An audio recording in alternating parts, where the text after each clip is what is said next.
नमस्कार मित्रांनो, सुस्वागतम. घरोघरी मातीच्या चुली या मालिकेच्या आजच्या भागामध्ये आता ऐश्वर्या सगळ्यांच्या समोर म्हणत असते की जानकी अगं अशी आरडाओरड करून लढाई जिंकता येत नाही. त्यावर आता जानकी म्हणते की इन्स्पेक्टर दादा तुम्ही बघतात ना, हे येते तिच्या वडिलांना भेटायला आली आणि किती मोठी फितूर आहे ही. त्यावर आता लगेच इन्स्पेक्टर साहेब म्हणतात की हे बघा जानकी बहिणी, तुमच्या मध्ये त्या फितूर आहेत, परंतु कोर्टाच्या मते त्या सयाजीरावांच्या मुलगी आहेत, त्यामुळे हे बघा आम्ही काही करू शकत नाही असे बोलून ते सुद्धा आता बाहेर निघून जातात. जानकी म्हणते की हे बघा ऐकून तर घ्या, परंतु आता इन्स्पेक्टर साहेब सुद्धा न ऐकता बाहेर निघून गेलेले असतात. ऋषिकेश आता जानकीचा हात धरतो आणि जानकीला म्हणतो की हे बघ जानकी, वाद नकोय, चल आता इथून. तेव्हा ऐश्वर्या ऋषिकेश आणि जानकी यांच्या धरलेल्या हाताकडे बघते आणि घाईने आता ती ऋषिकेशचा हात जानकीच्या हातातून काढून घेते. ऋषिकेशला तर खूप राग येतो आणि आता ऐश्वर्या ऋषिकेशला म्हणते की काय काय हे सर्व काय सुरू आहे आणि काय हो ऋषिकेश, तुम्ही तिचा हात का धरला आणि ऋषिकेश तुम्ही विसरलात का आता आपलं लग्न होणार आहे आणि जानकी तुमच्यासाठी आता एक परस्त्री आहे. तेव्हा ऋषिकेश रागाने बघतो तर ऐश्वर्या विचारते की मी काही चुकीचं बोलले का? जानकी तुमच्यासाठी एक परस्त्रीच आहे ना, आता आपल्या दोघांचं लग्न होणार म्हणून, आणि एकतर तुमचा डिव्होर्स सुद्धा झालेला आहे. तेव्हा सौमित्र सुद्धा रागाने ऐश्वर्याकडे बघत असतो. ऐश्वर्या खुश होत आता सयाजीला म्हणते की डॅडा अहो मी आत्ताच तुम्हाला लग्नाची पत्रिका तर दिली, मग चला तर आता अजून एक गुड न्यूज आहे तर मी तुम्हाला ती देते. आणि हे बघा दादा डॅडा अहो यांचा डिव्होर्स सुद्धा झालेला आहे आणि लवकरच आता कोर्टातून ते मान्य होऊन तारीख सुद्धा येणार आहे. परंतु हे बघा डॅडा, मी तुम्हाला आज इतकं खुश होऊन सांगते की उद्या आमची मेहंदी सुद्धा आहे, मेहंदीचा कार्यक्रम. ते ऐकून आता सयाजी म्हणतो की काय सांगतेस? आणि हे बघ ऐशू, मी खरंच आज खूप खुश झालो. ऋषिकेश राव आणि ऐशू तुम्हाला दोघांना सुद्धा माझ्याकडून खूप खूप असे आशीर्वाद. आणि हे बघा ऋषिकेश राव, तुमचा आणि ऐशूचा जोडा खरंच खूप छान शोभतो बर का. तर ऐश्वर्या जानकीकडे बघून अगदी हसत असते. सयाजी म्हणतो की हे बघा अहो तुम्ही तर आमचे जावई होणार, मग हे तर आमचं खूप मोठं भाग्यच असे. आणि तेवढ्यात इन्स्पेक्टर साहेब आत येतात आणि सयाजीला म्हणतात की चला तुमची आता वेळ संपलेली आहे आणि हवालदार त्यांना घेऊन चला. तेव्हा आता पोलीस सयाजीला आतमध्ये घेऊन जातात. तर ऐश्वर्या ऋषिकेशला म्हणते की हे बघा पुन्हा मात्र तुम्ही अशा परिस्थिती बरोबर अगदी फिरकलेले मला दिसू नका आणि काय आहे मला खूप वाईट वाटतं, प्लीज ऋषिकेश. तर जानकी रागाने ऐश्वर्याकडे बघत तेथून बाहेर निघून जाते. ऋषिकेश म्हणतो की जानकी अगं थांब. तर ऐश्वर्या ऋषिकेशला म्हणते की जा तुम्ही सुद्धा घरी जा आणि आता आराम करा. तेव्हा आता सौमित्र आणि ऋषिकेश रागाने ऐश्वर्याकडे बघत ते सुद्धा घरी निघून जातात. त्यानंतर आता इकडे सुमित्रा ही बसलेली असते. तर आजी विचारते की काय ग सुमित्रा, आता तू कोणाशी बोलत होती? सारंगशी, कारण आजीने बोलणं ऐकलेलं असते म्हणून लगेच ती आता लगेच जा विचारते. तेव्हा आता सुमित्रा गोंधळून जाते. सुमित्रा म्हणते की छे आई, अगं सारंगशी कसं बोलेल मी, सारंगशी नव्हते बोलत. तेव्हा आता लगेच आजी म्हणते की हे बघ तू खोटं बोलू नकोस, मी सगळं व्यवस्थित ऐकलेलं आहे. तेव्हा आता सारंगचं नाव घेऊन सुमित्रा जे बोलत आहे तर त्या क्षणाची आता ती सुमित्राला आठवण करून देते. आणि हे बघ सुमित्रे, अगं मी म्हातारी जरी झाले असले तरी सुद्धा कान मात्र माझे अगदी शाबूत आहे. तू जे बोलत होती ना ते मी अगदी कान स्पष्टपणे उघडे ठेवून ऐकलेलं आहे, त्यामुळे मी तुला खात्रीने सांगते की तू सारंगशीच बोलत होते. तर सुमित्रा लगेच आता एक नाटक करते आणि आता रडण्याचं नाटक करते आणि म्हणते की हे बघा आई, माझा सारंग खरंच जगामध्ये नाही ग.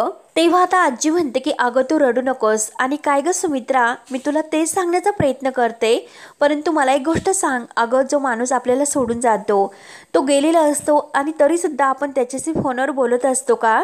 आणि हे बघ असे काही करत जाऊ नकोस, तुझ्या डोक्यावर परिणाम वगैरे झाला की काय, तू स्वतःची काळजी घे. आणि दोघे आता अगदी एकमेकींना विचारत असताना सारंगचा पुन्हा फोन येतो. तर आजी आता फोन घेते आणि म्हणते की हॅलो हॅलो, कुणाचा फोन आहे? तर सारंग आजीचा आवाज ओळखतो आणि काही उत्तर देत नाही, लगेच फोन कट करतो. सारंग ओळखतो, सारंग म्हणतो की नेमकं आजीने फोन ओळखलेला आहे असं वाटतं. तेव्हा सारंग पुन्हा फोन करतो तर आजीच फोन उचलते. तेव्हा आजी म्हणते की हॅलो हॅलो, अरे बाबा बोल ना, कोण आहे? सारंग लगेच फोन कट करतो. तर आजी आता सुमित्राला म्हणते की फोन ठेवला वाटतं, लोकांना बोलायचं नसतं तर लोक हे मेले फोन कशाला करत असतील, म्हणून आजी आता रागराग करत असते. त्यावर आता सुमित्रा म्हणते की अगं आई, येतात असे फोन, तू सोडून दे, कशाला इतकं टेन्शन घेतेस? तेव्हा आता आजी म्हणते की हो ना सुमित्रे, अगं मी तुला तेच म्हणते, अगं तू सुद्धा सोडून द्यायला शिक, असं वेड्यासारखं का वागतेस? अगं वेड लागल्यासारखं तू फोनवर का बोलत बसलीस बरं?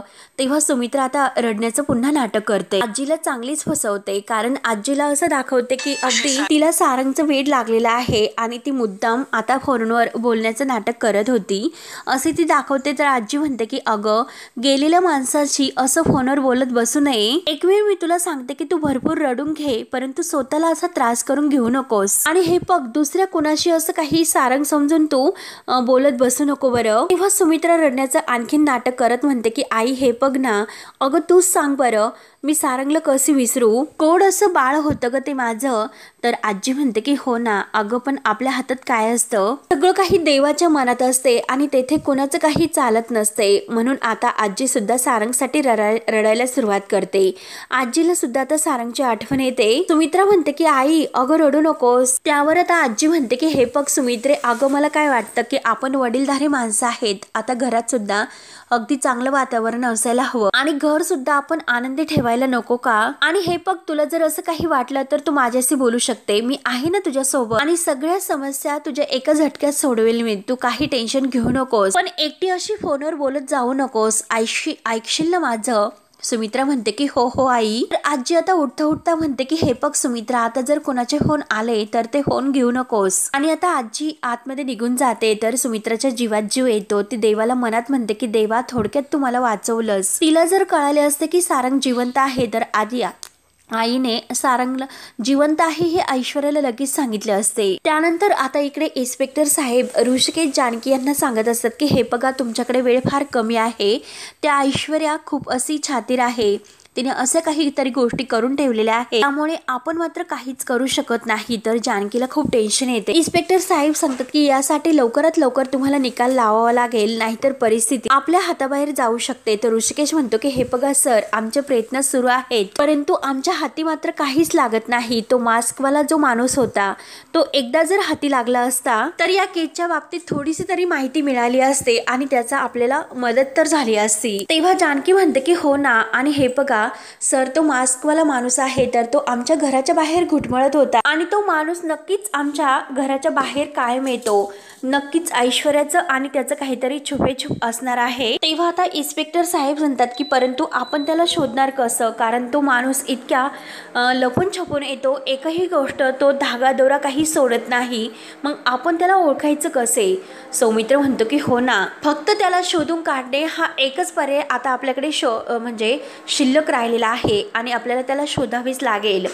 इन्स्पेक्टर साहेब म्हणतात की हो, आपल्याला त्यांना शोधून काढावेच लागेल, परंतु शोधायचं कुठे? आणि लताबाईंना सुद्धा आपल्याला शोधून काढावेच लागेल. तर ऋषिकेश म्हणतो की तुम्ही तर त्यांना पुण्यात शोधायला गेले होते, परंतु त्या कुठेही तुम्हाला नाही सापडल्या. इन्स्पेक्टर साहेब म्हणतात की आपल्याला कोणताही वेळ वाया घालून चालणार नाही.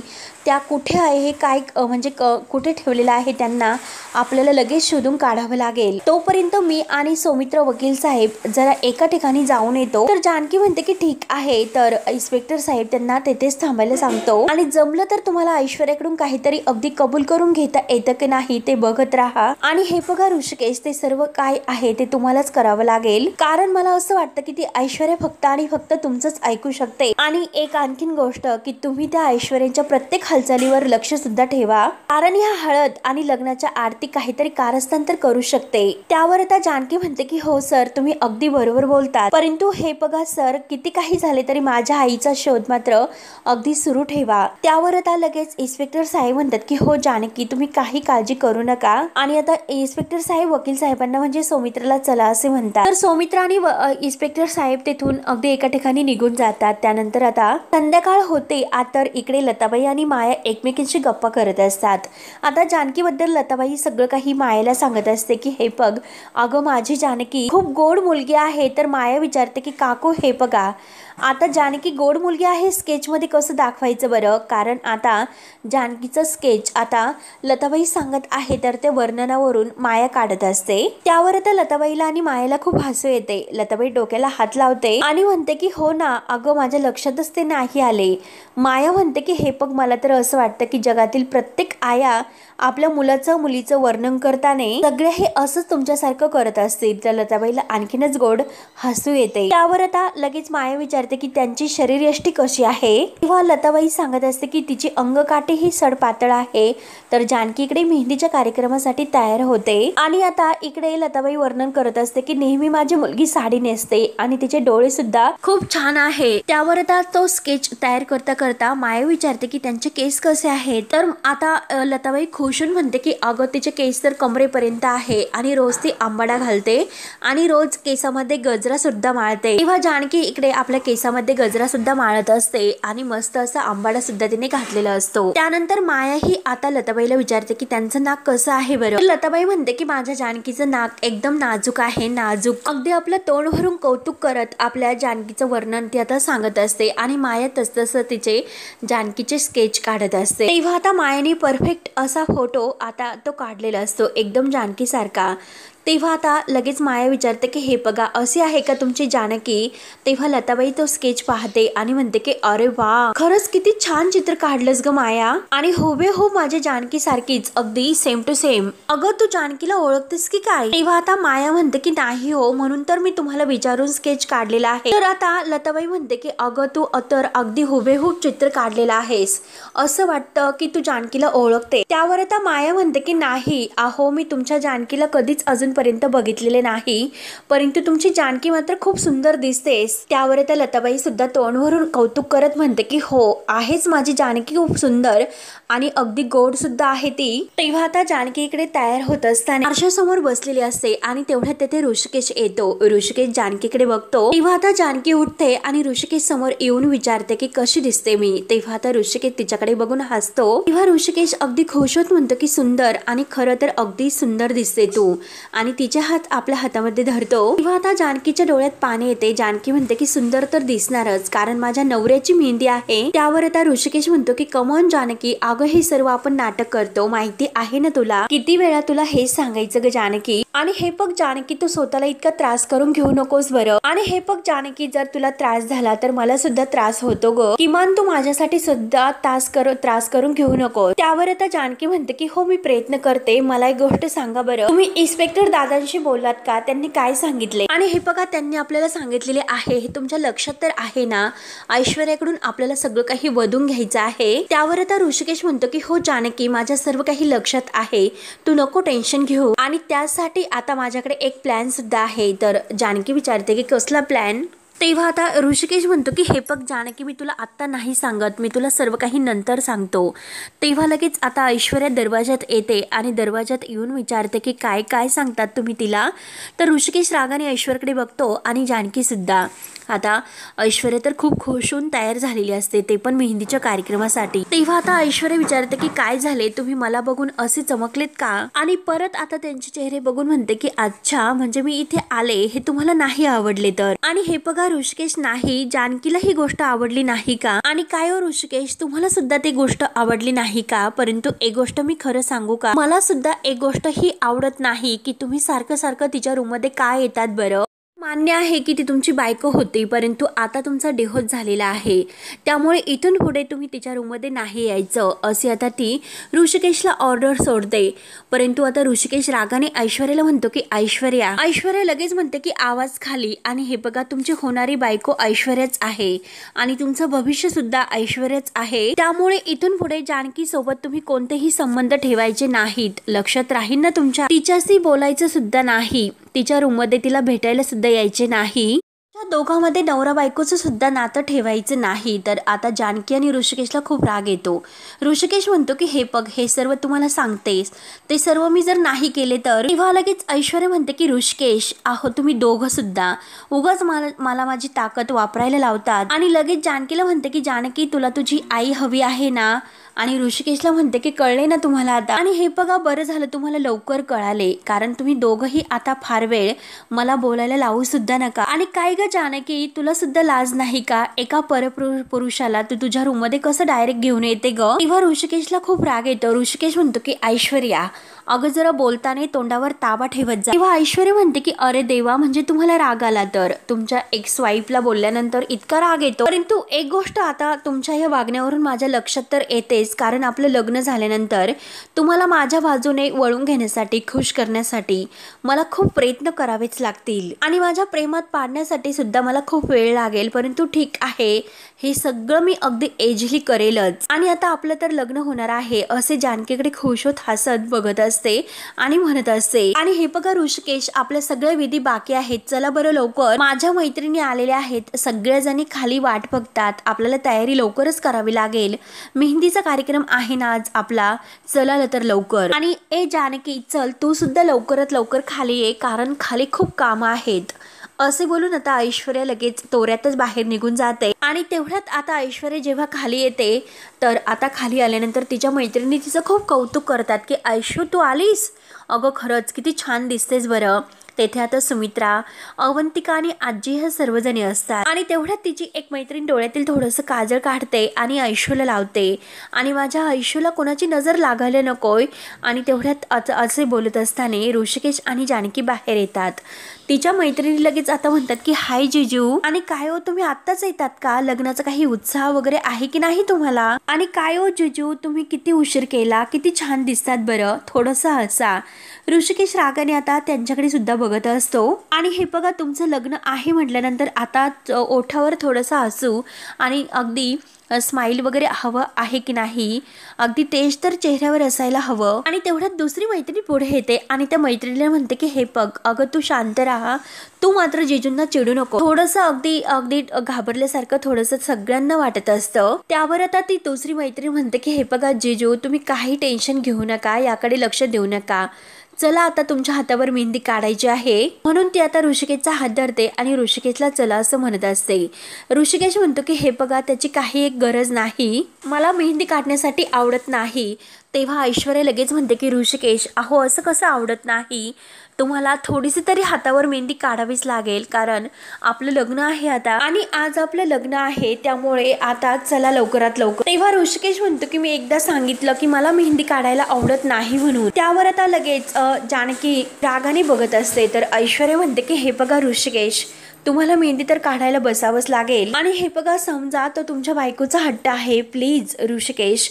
म्हणून ऐश्वर्या आता सगळ्यांच्या समोर ऋषिकेशला मेहंदी काढण्याचा आग्रह करत असते। तेव्हा ऐशूच्या मैत्रिणी सुद्धा म्हणतात की प्लीज प्लीज अहो जिजू तुम्ही प्लीज ऐशूसाठी मेहंदी काढा आणि आम्ही इतका आग्रह करतो तर मेहंदी काढा ना तुम्ही थोडीशी। त्यावर आता आजी लगेच म्हणते की ऋषिकेश काय रे इतका मान घेतोस, कशाला इतका खोळंबा करतोस, चल बरं लवकर, त्यांची इच्छा आहे ना मेहंदी काढावी म्हणून, मग चल तू लगेच मेहंदी काढायला तयार हो बरं। आणि अगदी खांबेसारखा आहे ऋषिकेश, जागचा सुद्धा हलत नाही, म्हणून त्या ऋषिकेशच्या हाताला धरतात आणि त्याला जबरदस्तीने मेहंदी काढायला तेथे घेऊन जातात। तेव्हा जे काही मेहंदी काढण्याचं स्टेज वगैरे आता ते सजवलेले आहे तर त्या तेथे येऊन आता त्या खुर्चीवर ऋषिकेश आणि ऐश्वर्या दोघांना शेजारी बसवतात। त्यावेळेस आता ऐश्वर्या जानकीकडे खुशून बघत हसत असते। त्यावर आता ऐश्वर्या लगेच म्हणते की आजी आज मात्र माझ्या हातावर कोणीच मेहंदी काढणार नाही, फक्त एकच व्यक्ती काढेल आणि ती व्यक्ती म्हणजे जानकी। आता जानकीला खूपच राग येतो आणि सुमित्राला सुद्धा खूप राग येतो। सुमित्रा लगेच ऐश्वर्याला म्हणते की तिनेच मेहंदी काढायला पाहिजे का। आता ऐश्वर्या मुद्दाम जानकीकडून मेहंदी काढून घेत असते तर आता सुमित्रा म्हणते की अगं तुझ्या मैत्रिणी आहेत ना, ते काढतील ना ती मेहंदी तुझ्या हातावर। आता ऐश्वर्याची तोंड चोपड्यापणा करणारी जी आजी आहे तर ती लगेच म्हणते की सुमित्रा अगं काय काय फरक पडतो, अगं जानकी तिच्या हातावर छान अशी मेहंदी काढेल, मग काढून दे ना तू जानकीला मेहंदी ऐशूच्या हातावर। आणि हो की नाही जानकी चल बरं येतो मेहंदी काढायला।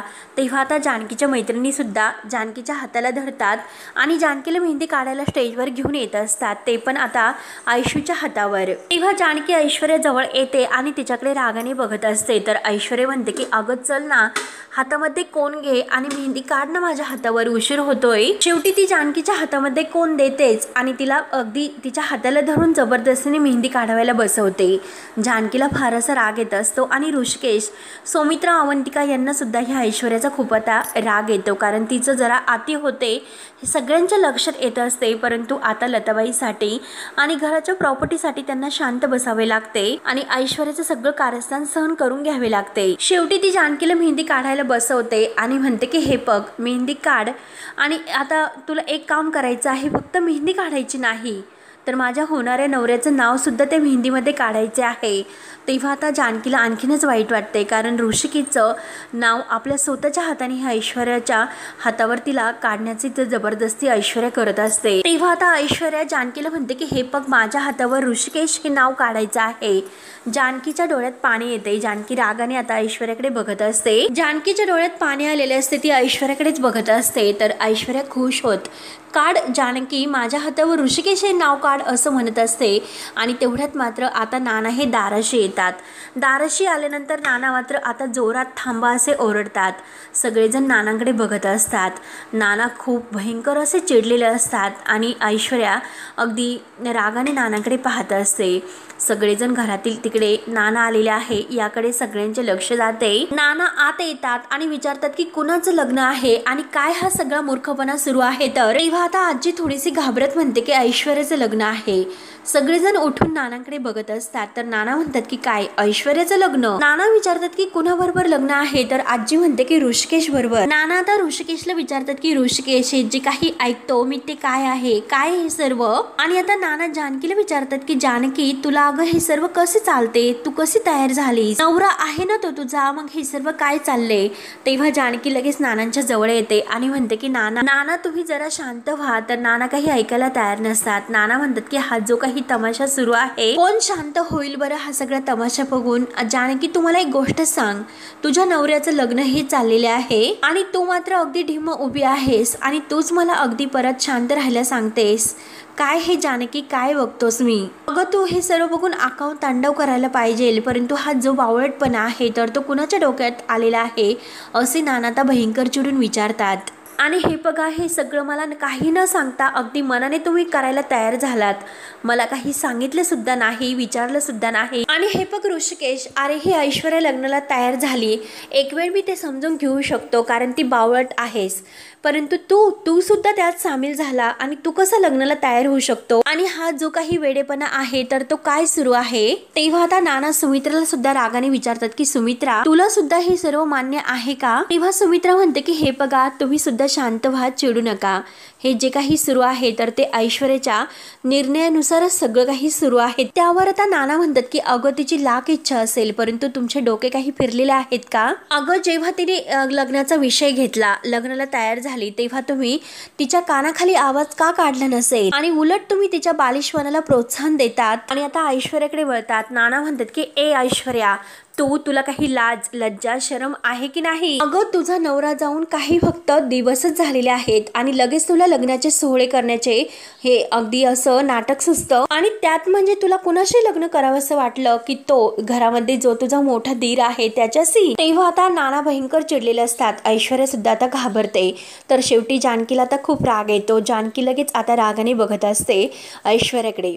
तेव्हा मित्रांनो, हा भाग येथे संपतो। तर पुढील भागामध्ये ऐश्वर्या ऋषिकेशला म्हणत असते की हे बघा, हे लग्न जर नाही झालं तर तुमच्या त्या लाडक्या बायकोची आई आहे ना लताबाई, तर तिला मी जिवंत नाही सोडणार, त्यामुळे तुम्ही जा आणि तुमच्या जाऊन बापाला समजावा। तेव्हा आता ऋषिकेशला खूप राग येतो। ऋषिकेश जोरात ऐश्वर्या असं ओरडतो, तेव्हा ऐश्वर्या काही ऐकून घेत नाही। ऐश्वर्या परत म्हणते की तुमच्या बापाला जाऊन समजावा की हे लग्न कसं होणार आहे, ते किती काही झाले तरी हे लग्न होणार म्हणजे होणारच। त्यानंतर आता ऋषिकेश जानकीकडे येतो। जानकी म्हणते की हे बघा ऋषिकेश, तुम्हाला वाटते का नाना हे सर्व ऐकून घेतील म्हणून? त्यामुळे हे बघा, बाद झाले, हे नाटक आहे ना ते आपल्याला येथेच थांबवायचं आहे। त्यावर आता ऋषिकेश म्हणतो की हे बघ जानकी, आपण जर आता इथे आपला प्लॅन संपवला तर तिकडे तुझ्या आईचं आयुष्य सुद्धा संपवेल। आता आईसाठी ऋषिकेश आणि जानकी नानांच्या रूममध्ये आलेले असतात। नाना तर खूप असे भयंकर चिडलेले असतात, त्यांच्या चेहऱ्यावरून ते स्पष्ट दिसूनच येत असते। तेव्हा नानांचा तो राग बघून जानकी आणि ऋषिकेश एकमेकांकडे बघत असतात। तर मित्रांनो, पुढे काय होईल हे बघण्यासाठी आपल्या चॅनलला नक्की सबस्क्राईब करत राहा। धन्यवाद।